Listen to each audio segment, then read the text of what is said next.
What's happening, everybody? Today I've got the Coolermaster Masterliquid ML360 RGB Threadripper 4 edition. I got this off eBay, so it's an open box. That's why it's a little janky looking. Supposedly, though, the person didn't use it, other than the fact, like I said, they opened it up and I guess, maybe they got the wrong cooler or decided they wanted to go something else, whatever the reasoning might be.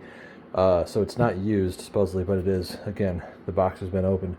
And I've had a look at it. It looks like it's in good condition, so I think it should be okay to use it. But what we're going to do is we're going to try this out compared to that Noctua cooler that I had.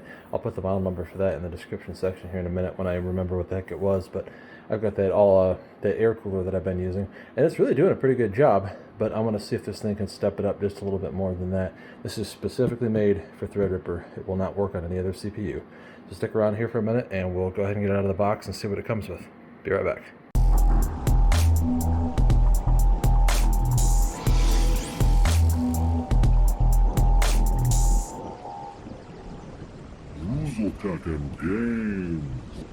If you haven't already done so, please click the like button, subscribe to the channel, and leave a comment below. Thanks. Alright, let's open this thing up and see what we got, shall we?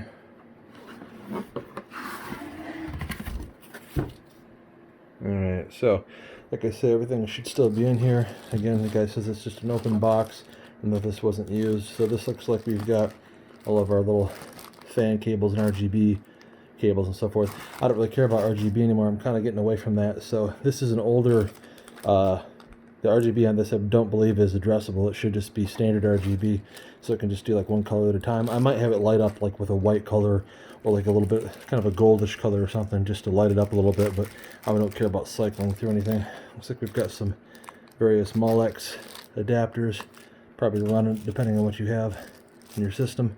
They've got their little RGB controller. AC just kicked on, so sorry about the noise.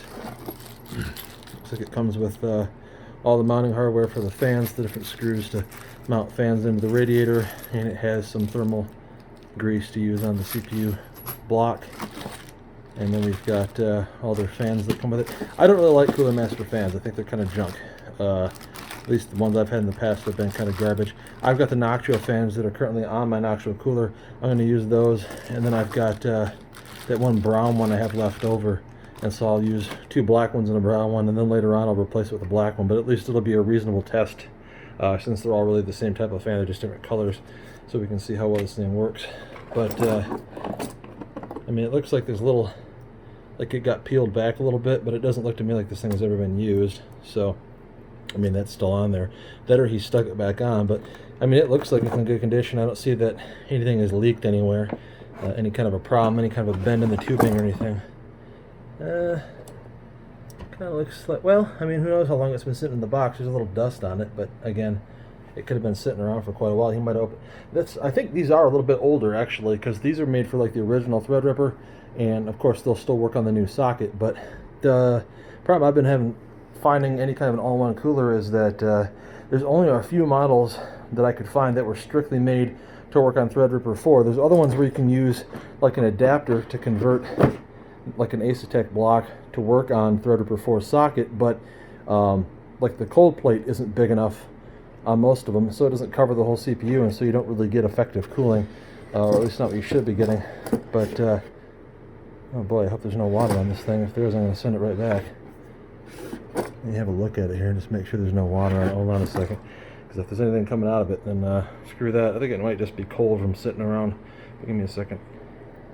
Alright, I think it's okay. I thought I touched something wet on it, but I think it was just kind of a cold spot. I don't see anything leaking out. I don't see any water anywhere. I think it's fine. And it's got one RGB 4-pin header that comes off of here. So like I said, you can light up the pump. And then you've got your little 3-pin pump, that powers the water pump. That's it. So there's nothing else that can be hooked up to this that I'm aware of. There's no, like it doesn't need a USB connector to run it off the board or anything, so there's no controlling it with any real software other than, again, you hook up that 4-pin RGB header, and then you can control it with like MSI Mystic Light or anything like that. That is one thing I do like about Coolermaster stuff, is that most of them are compatible with like Aura Sync or anything like that. You can hook it right into the board, and then if you want to control the lighting, you can do that. So what I'm going to try to do is, like I say, I will take the 120mm black fans off my existing Noctua cooler, and I will put them on here, in addition to, like, I'll get that brown one, I'll probably put that one in the center, and I might try to do like push and pull. I think the ones that I've got, those 140 millimeter Noctua fans that I put on the top of my case, might be able to stay on the top of it, and then I could put the 120s in the bottom to push up, so do push pull, and that might actually really work pretty well. So give me a minute here, and I'm gonna go ahead and get my PC disassembled, get that well, just get the cooler out of it, and then I'm gonna go ahead and install this, and we'll see how it does. So like I was talking about, these actually line up, the mounting screw points. Even though the 140 millimeter fan is obviously larger, I may be able to put them on top and then have the 120s blowing upward from below, so do a push-pull. I guess that would reverse it like this, but have these two mounted on top of the case, two of these big ones, and have three smaller ones blowing up through the radiator, and have it all come out the top. But as you can see, I got my Noctua fan back out of there, and we're going to go ahead and see about putting in this new Coolermaster. And then, like I said, we'll see if we can't get the radiator mounted in such a way as that this thing is going to work real good. But that's our next step. It's really straightforward for mounting it, so I'm not going to try to record this. I'm not really set where I'm at right now to record this sort of thing anyway, but you can see, I mean, they're just normal Phillips head screws, one on each corner. This doesn't even come off or anything like that, and all you have to do is screw it in to the little corner points around the edges there. They make it pretty straightforward when dealing with Threadripper coolers. So we're going to give that a shot and see how this goes here in just a second. Be right back. All right, we've got it in there. I don't really know what made them think to put, well, I mean, I guess the idea is so it doesn't bump up against any of your memory modules. So I guess maybe they had to do it on the bottom, but you know, I can take it and do something with it. It's just, boy, that's going to fit just in there. We'll have to see about whether or not I can actually fit. I don't know if I'm going to be able to do the push-pull, actually, now that I look at it, because of the amount of space. Like, it's already going to be bumping up against this fan. It's going to be a tight squeeze the way it is, so we'll fiddle around with it. I'll figure out how to get it in there, and we'll get it working. But like I say, that's what it looks like once it's installed. Real simple installation. You just tighten down the corners. There's no mounting bracket to mess with or anything like that. It's all pre-installed. All right, give me a minute here. All right, I think I got everything back together in there. Because I know that one fan doesn't match, of course, but later on I'll order another black Noctua. We can put it in there and then it'll all look the same. But this is just for making sure that it works anyway. I got the pump plugged in up there, and then I've got the RGB header routed down here. I kind of just looped it underneath the video card in that little notch where there's really no need for anything, because it's the only place on this board where I've got standard RGB headers. So everything's back together. I'm going to plug it up, see if it works. Hopefully it does. Hopefully it doesn't blow up. Hopefully it doesn't send water all over the place. Cross your fingers. Be right back. Alright, we got everything hooked up and working. It's much later in the day now.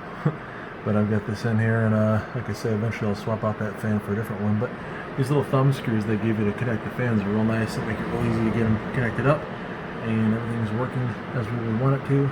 I had a little hard time getting the RGB to work for some reason. It was like, I don't know, I couldn't get it to register it, and I just kept playing around with the little connector, and finally it seems like it finally kicked on. But I mean, this doesn't do addressable RGB anyway. All you can do is just pick like one color and have it pretty much stick to that.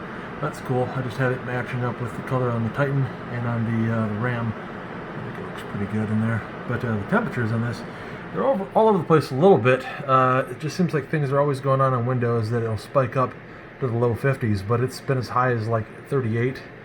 But it hangs out in the 40s for the most part. You can see it gets down there, and then it'll spike back up, and then it'll drop down again. But that's the idle temperature, which is better than what it was. It was maxing out like in when I'm doing Deep Face Lab. Before it was getting like the mid 70s, and now it hangs around like 62-ish for the most part while it's training. And it can go a little bit higher than that if I sit there and manually keep cycling the image to look at it and, you know, see what it's doing. But it is doing a pretty good job. The air just kicked down in here, so it'll probably cool down a little bit more. But let me run something here that'll stress the CPU, and you can see how high it goes. Give me one sec. Alright, so you can see it's running, sitting in like the low 60 range, 61.4. If I sit here and I cycle the image a bit, like that toggles it, the next iteration, it should, here, it's being slow. Oh, come on. I'm hitting the wrong button or something. Alright, well you see, yeah, there it goes. Like temperature spiked up to like 67. If I keep doing that,